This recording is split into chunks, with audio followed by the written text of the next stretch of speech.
When we began making our final preparations, visiting friends for our farewells, and friends visiting us for theirs, one knew that we could always come back, and at this stage nothing could be considered as final.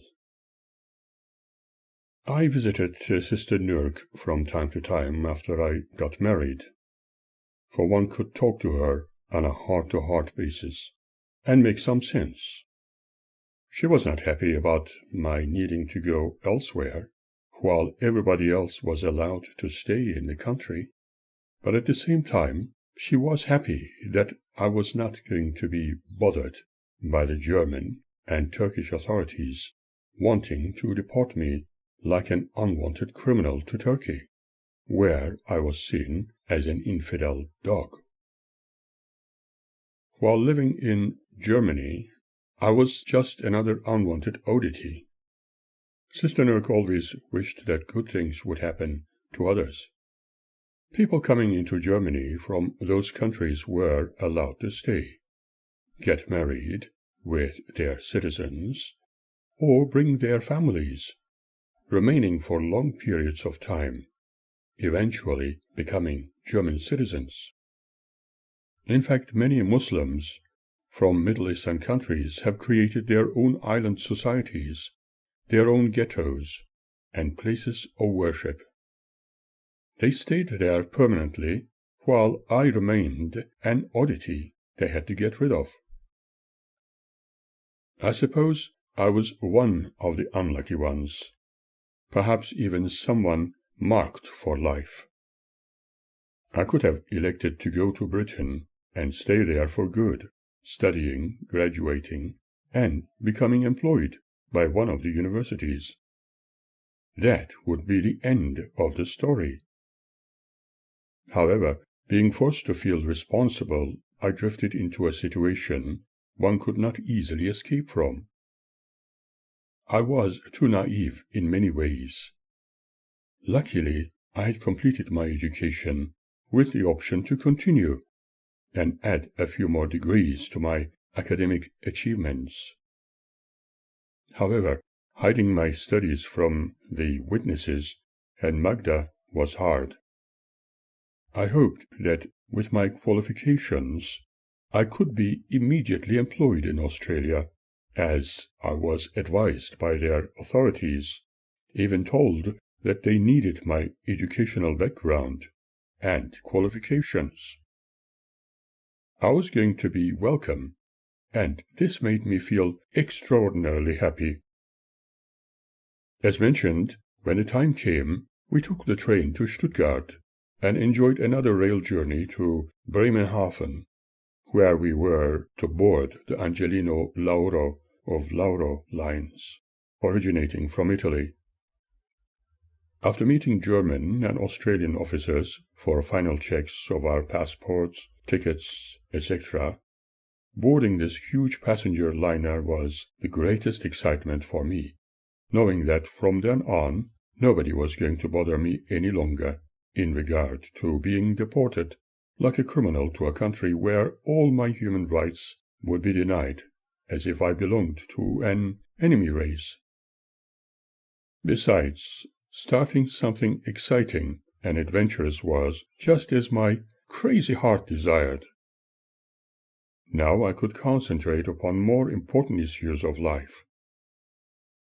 All I wanted was the freedom to be myself, a useful member of a society where I could benefit others with my knowledge, be involved in the arts and sciences, living with a wonderful family by my side. I suggested to Magda, who was very excited and happy about this adventure, that perhaps we could open a small coffee shop or buy our first home, but her reaction was something I cannot easily forget. She told me how happy she was about all those ideas and continued, "But it may be a little difficult for you to do alone, for I cannot work, as we have a child I must look after, and, most importantly, have time to work for the kingdom of God." My reaction was that having our own house would therefore be a very lovely idea. But she responded with, "As long as we have a roof over our heads and food on the table, I am happy.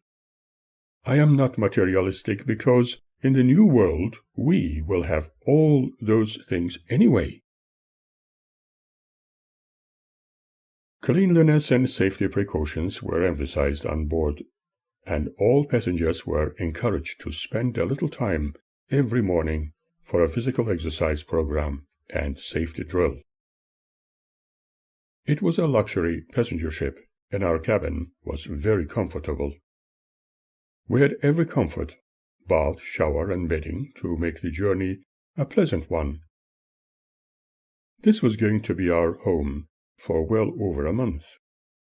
We needed to get accustomed to sharing well-regulated times for breakfast, lunch, and dinner. We could do some souvenir shopping, and there were doctors and dentists on board. The baby's needs were completely catered for, and we could socialize with all passenger classes. There were sporting and tennis courts, swimming pools, and a dance hall. However, some of those venues were not approved of by Magda, and we had to avoid them under the directive of her great I Am. But she liked using the large swimming pool, which I preferred to avoid, thinking that I might be accused of displaying my rear end, as she continually loudly remarked upon. Food surpassed expectations and was excellent every time. Often, just for a joke, I asked the Italian waiters to bring her double the amount of certain food items, e.g., ice cream or extra bread rolls. Naturally, she could not interfere when ordered the additional items, as I spoke with them in Italian, and she could not understand a word. She was often surprised and reasonably happy with these kinds of jokes. Most of the meals were based upon a fixed menu system and were beautifully presented. Every part of the liner was cared for and constantly painted and cleansed. Every cabin was likewise kept meticulously clean and looked after. Right from day one of our journey, Magda preferred to stay in the cabin for most of the time, probably to have some peace and quiet, so that she could concentrate on reading her most important book, the Bible, except for changing the baby's nappies and meal times. She complained about seasickness and an upset stomach on a daily basis whenever she left the cabin. Often I took my Super 8 film camera and spent some time outside to capture the ambience, the people, and most importantly, the fury of the ocean when there was a storm, and also when it was beautifully calm. Very occasionally, Magda took the little one with her and sat on the upper deck to sunbathe. It was a great joy for me to take lots of photographs of her and the baby, as well as filming them. I took a large number of negatives and movie films, intent on sending them all to Germany for processing when in Australia. The idea behind this exercise was because I knew how efficiently the photo labs worked in Europe, and I was yet to discover about the Australian ones. Although she was not extremely happy about me being involved with electronics, she did not oppose me when filming. Maybe it was because I had explained that what I was capturing would be of great value in the future. We experienced a minor storm when sailing towards Southampton, and on arrival we docked there for a while. Passengers were allowed to disembark for sightseeing and shopping, but at Magda's insistence we remained on board like some others. When the storm abated, we began our journey towards Gibraltar. There were a few more passengers now, traveling to South Africa, or migrating to Australia. I felt it would be nice to get to know some of our fellow passengers, and somehow be able to convince Magda to share the musical entertainment. We sat at a table with a number of German and Austrian couples, and one German girl with her Spanish fiancé was also emigrating to where we were going. We became friends, and Magda cautiously desired to invite them to Jehovah's kingdom by preaching the truth. But I suggested that it would be better to build friendships with people first, and unusually she accepted my proposal with a degree of apprehension. It was indeed very unusual to see Magda agreeing with me for once, proving that she could think independently when not with her allegedly righteous brothers and sisters.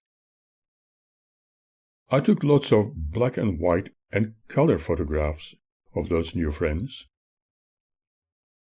On one occasion, one of the performers was taken ill, and they hoped some of the passengers would contribute to the fun, and I volunteered to tell them jokes and become an instant comedian. One of my special presentations was to imitate the sounds of animals to well-known popular songs of the times, with an orchestral accompaniment. Some even suggested that I could turn my talents into a successful profession when in Australia, and gave me their cards to contact them when in Sydney. Magda complained about it later, and told me we needed no such fame and glory. We should seek first the kingdom of God. Besides, she reiterated, we don't want to become materialistic. From Gibraltar we sailed to Genoa and spent some time there. Then we travelled all the way to Mount Vesuvius and visited the Ash people. They were frozen in time and well preserved as they were in the last moments of their lives, immediately after the volcanic eruption.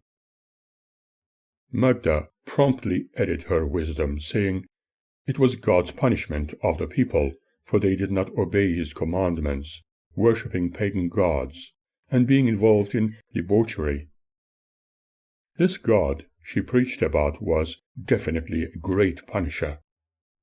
Probably he knew nothing better than punishing people throughout history. Nevertheless, it was very interesting to visit the area and witness the result of an awful natural event centuries ago. Our journey was becoming informative and memorable. Then we sailed to Messina in Sicily. This is where we decided to take a coach tour of the city, after agreeing the price in Italian liras, as suggested by the driver. We sat behind the horses and went to places of interest, taking photos and filming. All of a sudden, the coach driver stopped and started swearing at us in his own Sicilian dialect, and said if we did not pay him a few more thousands of liras, he was not going to take us all the way back to the liner. I reminded him what he had originally suggested, but he remained adamant. And so we left him and started walking the short distance to the harbor.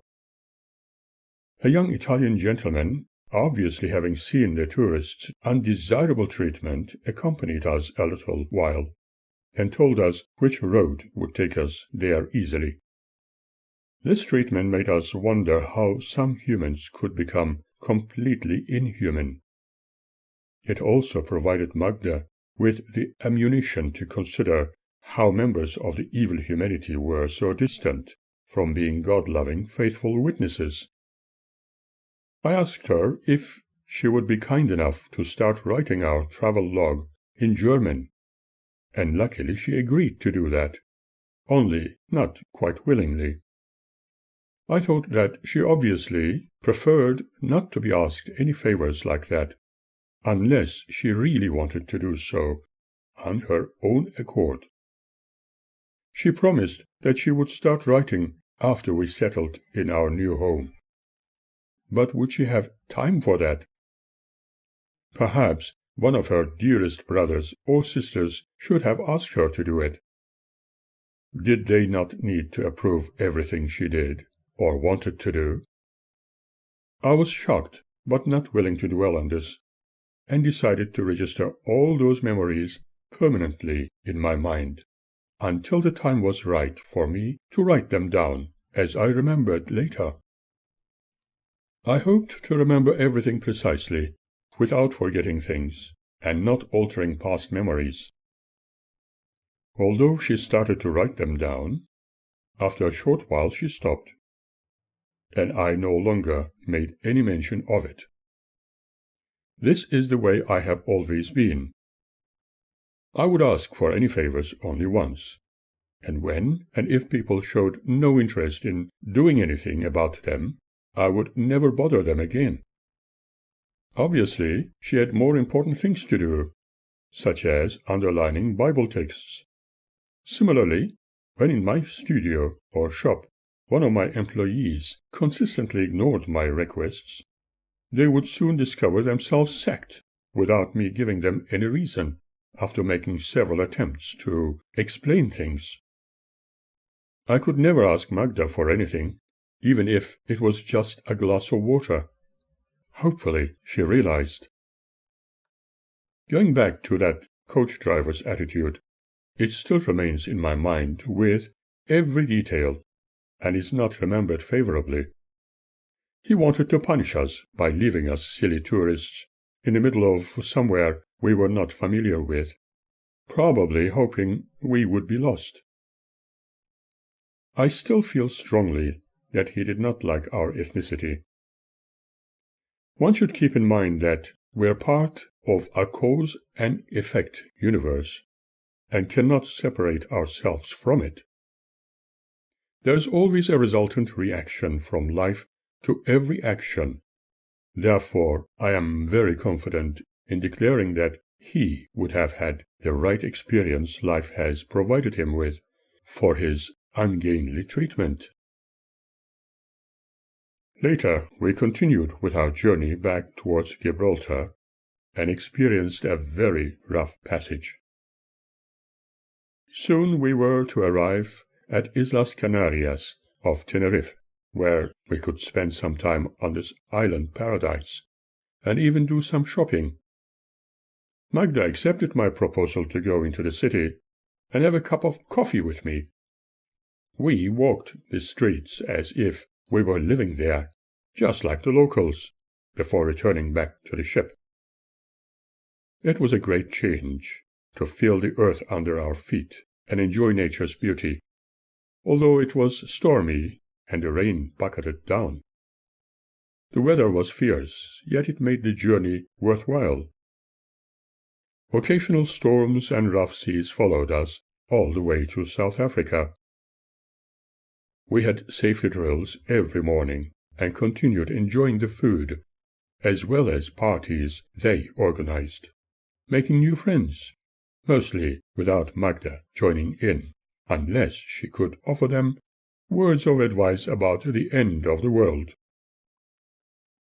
One wished this journey would take a lot longer, for there was some semblance of peace between us, and the promise of circumstances improving. When we arrived in South Africa, as advised, we could stay there a little while, visiting the city of Cape Town and Table Mountain. Magda and I went into the city, which we were told looked similar to Melbourne in certain ways. This was also the time when apartheid was at its peak. I was not familiar with this city, and yet it felt as if I had once lived there. When we arrived at one of the post offices, wanting to send a few postcards to Germany, France, and Turkey, we were stopped by the South African police, who were concerned about the issues surrounding Pretoria, telling us that certain parts of the city were reserved for whites and others for the blacks. We dared not conduct any business in those parts, reserved only for the blacks. Otherwise, we could be jailed, or even shot. That was an absolute shock to the system. One wished humans were accepting of each other, and that there was peace everywhere. I have taken a few excellent photographs around the city, and from Table Mountain, filmed some interesting vistas. I also captured the images of a number of African natives. While at the beach, taking pictures of Magda in front of the great ocean, where I have captured huge waves the size of the city buildings, the like of which I have never seen before, we were told to run far away, as it looked like a tsunami. Seeing everybody run for safety was scary. But I surprised myself, remaining calm, as if there was nothing serious and untoward happening. Once again I was very happy about capturing the occasions and was so certain that viewing the footage later would be even more exciting. After this wet and cold experience, having a hot shower and lovely hot food on board the liner was the best thing one could have. Somewhere between Cape Town and Fremantle, we passed through another storm that was so frightening, the like of which we had never experienced before. Magda and the baby remained in the cabin, as she was suffering from seasickness, and taking the opportunity I went to the upper deck, filming the ocean in its extremely fierce mood.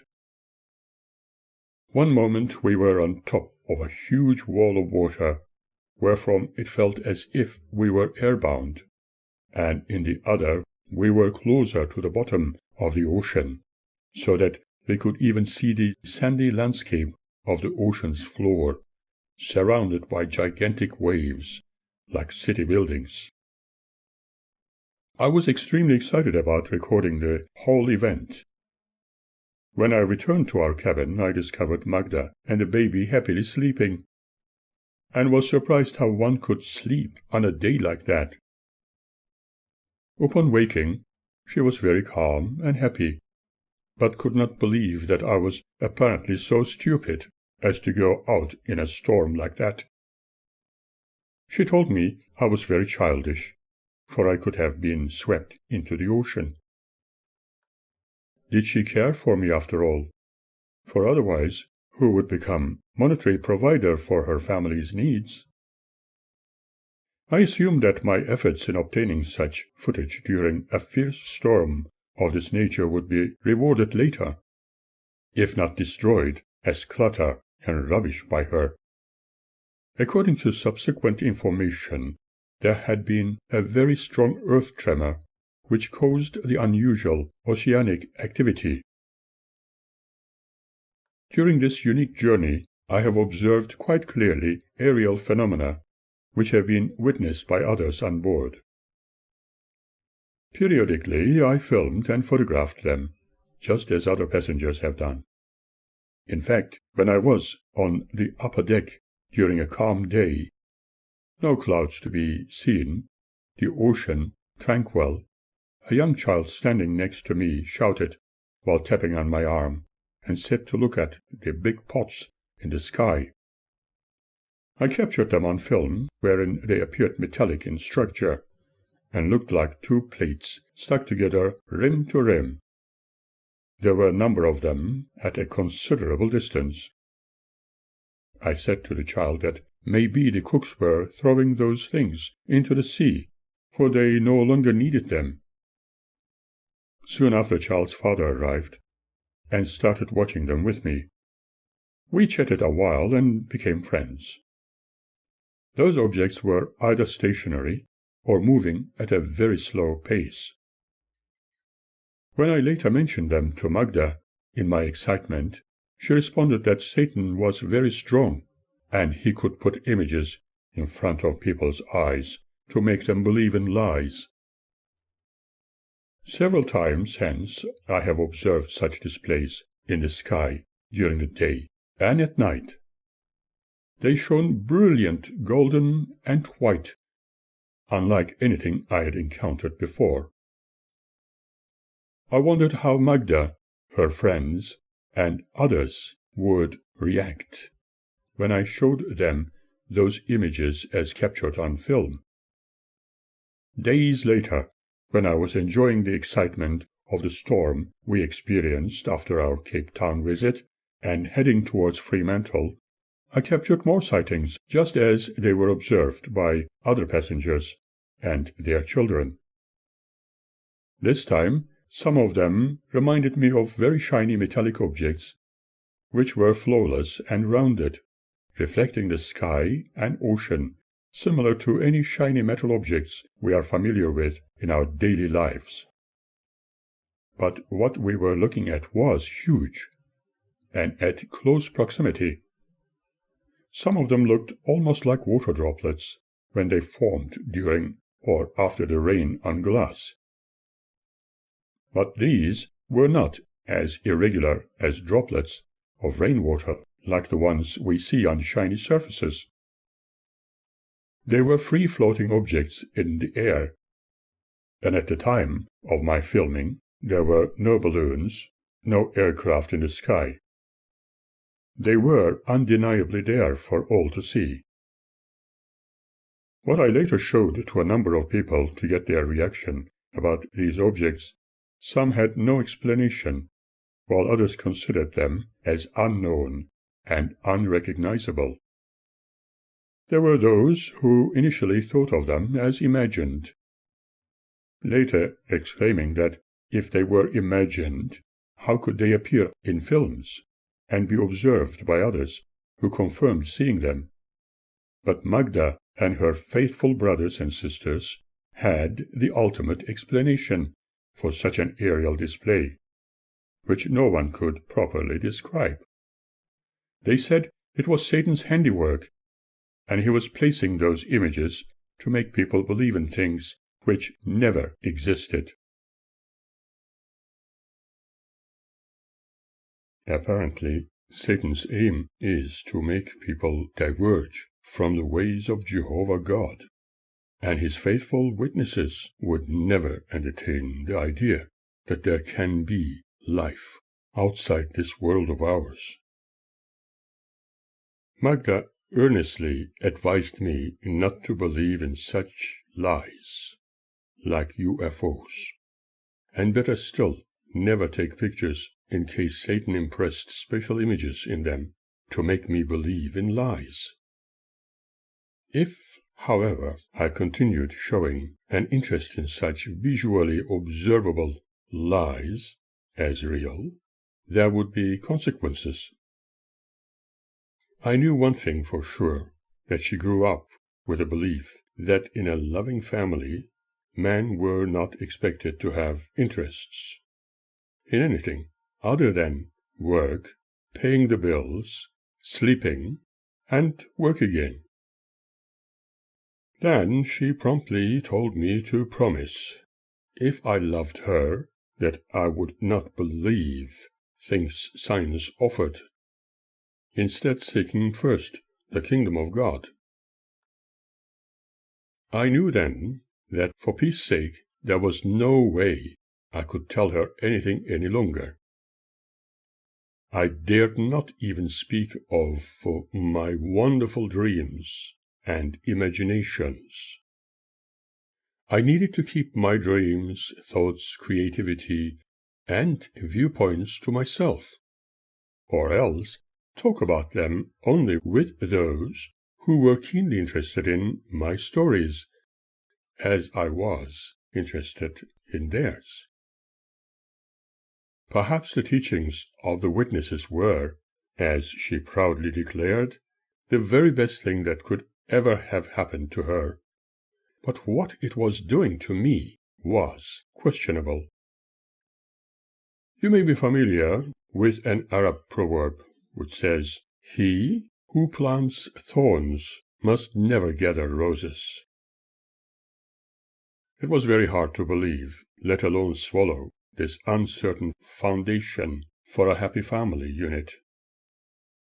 Imagine all the scientific achievements of our world being considered as a bunch of lies which the most powerful devil had been planting in our minds, so that we could forget the wonderful works of the great God Jehovah. Imagine now what evil there must have been within the hearts and minds of those excellent authors when writing books like Harry Potter or the stories of Brothers Grimm. Think about today's trends in fashion and music.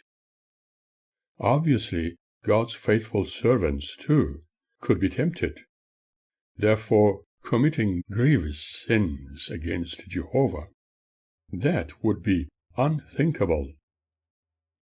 This was apparently why what I, along with a number of children and adults, were observing was what Satan the devil put into the sky for us to be tempted with lies, and why I had to give up with my interests. Magda lectured at length, trying to make me understand that what the faithful brothers and sisters were teaching was the only truth.